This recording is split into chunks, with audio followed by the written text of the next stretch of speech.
Jesus is continuing his complaint, his rebuke of these cities in which he had performed his greatest works. We come here to verse 23. He's already addressed himself to Chorazin as one of those cities, Bethsaida as another of them, and then, of course, the city where he did most of his work, which really functioned as something like a practical headquarters for Christ in Galilee, was Capernaum, and that becomes the subject of his discussion here. So we have Kai, the connective su, and you.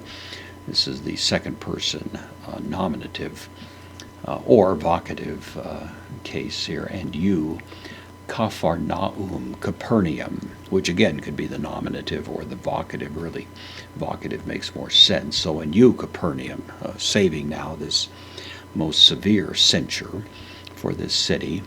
And then an interesting phrase here, may is the negation, used ordinarily with non-indicative moods, but here we have a little bit of an exception, not heos. Heos is a preposition. It takes the genitive, so not unto. Uranu, here's the genitive of uranos, heaven, not unto heaven. Hupsothe, from hupsoo means I lift up. This is the passive.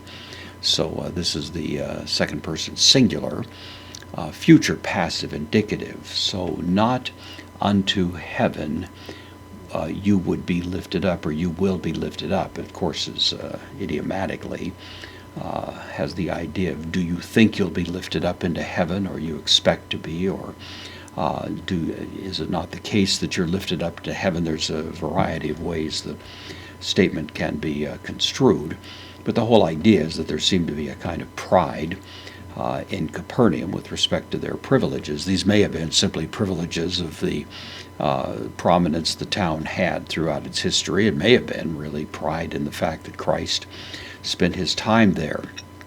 But one way or another, Jesus kind of drops the axe on them, so we have heos, the same preposition with the genitive here, hadu, unto Hades. So you think you're being lifted up to heaven, but unto Hades. Katabese, from katabino, I cast down. You will be cast down, is the idea. This is the future middle voice, and that's important. This is the passive back here, and here's the middle voice. In a sense, it implies that they thought they had been lifted up, or were being lifted up by some kind of outside force, you might say, for the glory of the city into heaven. But in the middle voice, we have more the idea that you have cast yourselves down into heaven, or into hell. You've taken the actions which are going to result in your own humiliation.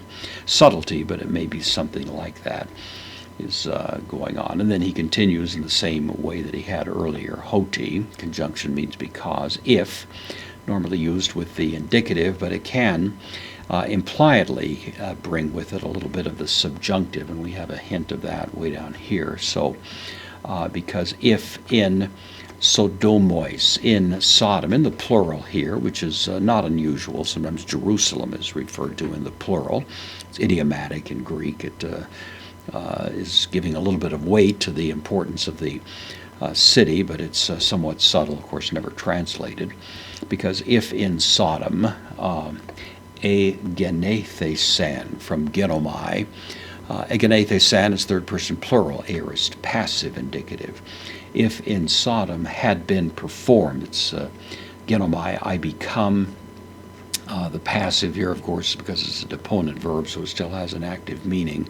So if in Sodom these things had been done, the things that you have viewed, namely high dunamis, the mighty works, the powerful works, high genomenai, this is a participle, the works, the being done ones, the ones that were done in you. So if in Sodom the works that were done in you, in soy, in you, if those works had been done in Sodom, then emenon, this is from meno, I remain, this is the third person singular, aorist active indicative, it remained, meaning it would have remained, referring, of course, to their city, and the would is implied here a little bit by this particle on, which is derived from aeon, if, but introduces a little bit of a subjunctive idea to it. It would have remained is the way that's usually rendered, something like that. So it would have remained. Mekri preposition takes the genitive until is the idea taste. Semiron, until the day, literally, usually construed to mean until this day or until now or something along those lines. So again, this rather sharp rebuke that Capernaum, which had been apparently glorying one way or another in its special privileges, had by its lack of faith brought itself down into Hades, into a place of lack of prestige, lack of glory, because they had not repented at works that would have been the basis for repentance if the same works had been done in the pagan city of Sodom.